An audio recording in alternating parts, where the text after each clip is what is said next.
My oldest daughter has turned 11, and she's in 6th grade in middle school. And I can tell that puberty is beginning with her. She's crazy. And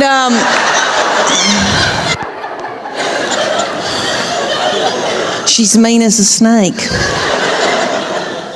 And we're scared to death of her, but we just tiptoe around her. She cries a lot, and she doesn't know why, and she tells us, I don't know why I'm crying. And we just try to get through it. But I'm telling you, she can run a household. She's a grown woman. She has been ever since she got here. So I said, you're going to have to come in here, baby. I said, your daddy's going to take care of y'all. I'm going to Nashville for like 3 days. She bust out crying. I said, what's wrong? She said, don't leave us with him. He doesn't know where the food is.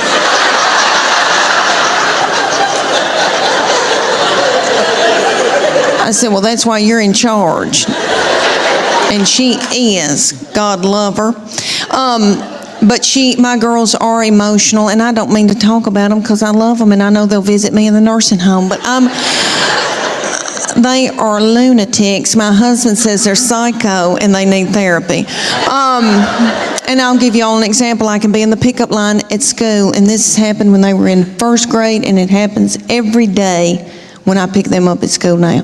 I'm sitting in the pickup line, and I can see them come out, and they are in a good mood.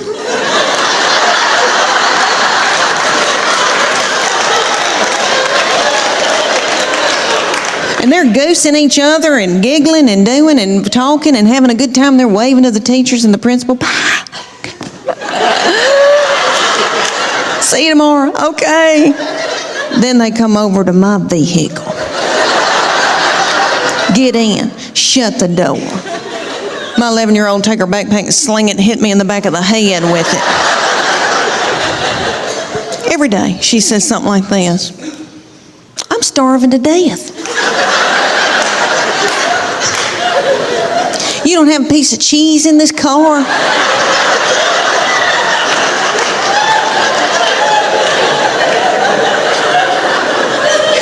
Your driving's making me car sick. I hate her. Why'd you have her? And then my baby will be sitting up there in a daze. She'll be going, Mama, Mama, Mama, Mama, Mama, Mama, Mama. What? Mama, Mama, Mama. What? I'm listening. She asked me some of the craziest things. One day she said to me, did Jesus ever have head lice?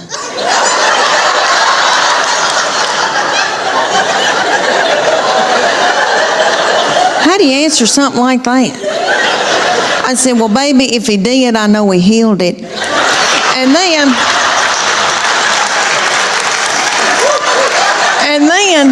my girls be whipping each other in the back seat and telling each other how bad they hate each other and they wished each other were dead. And then my sweet boy will come out. He'll get in and he'll say, you know, they're building a new Home Depot up on 281.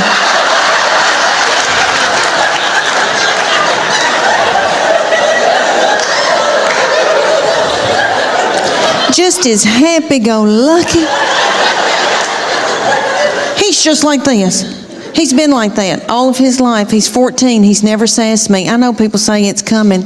I'm telling you, I don't think it will.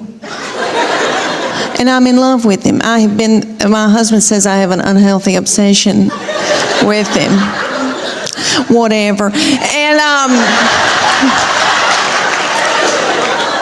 he's the only one of all my family that doesn't give me any crap.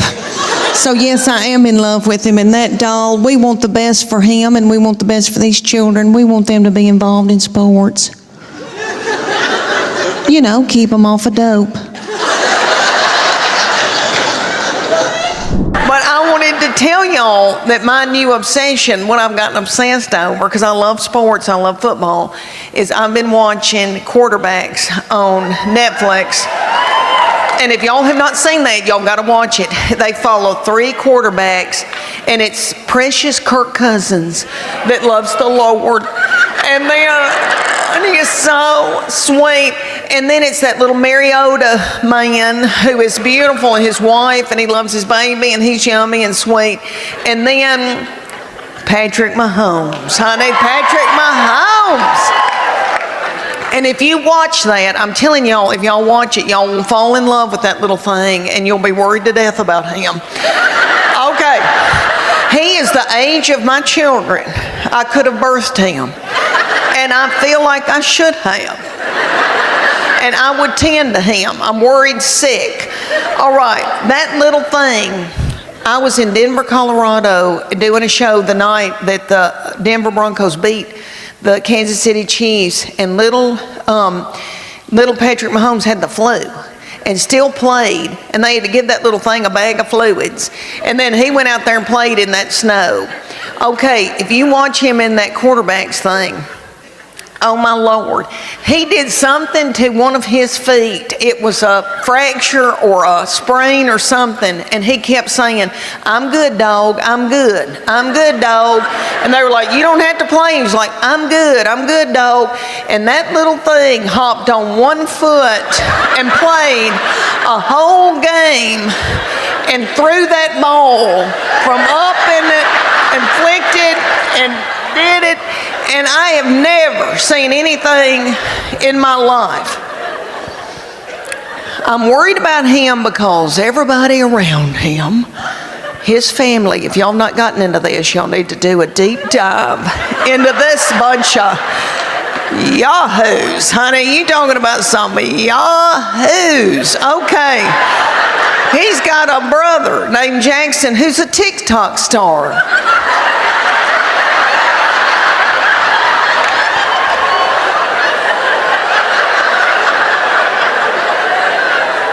On the sideline, while everybody else is working, like, you know, dogs trying to win a football game, he's on the TikTok doing.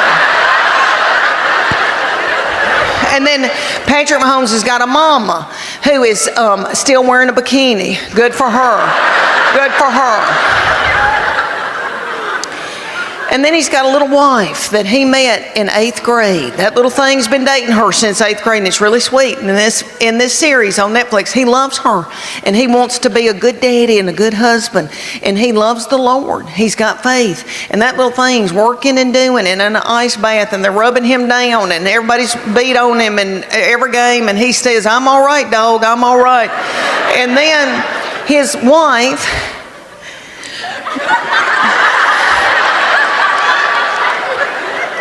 Brittany, needs attention,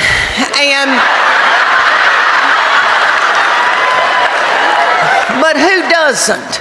Who doesn't need attention?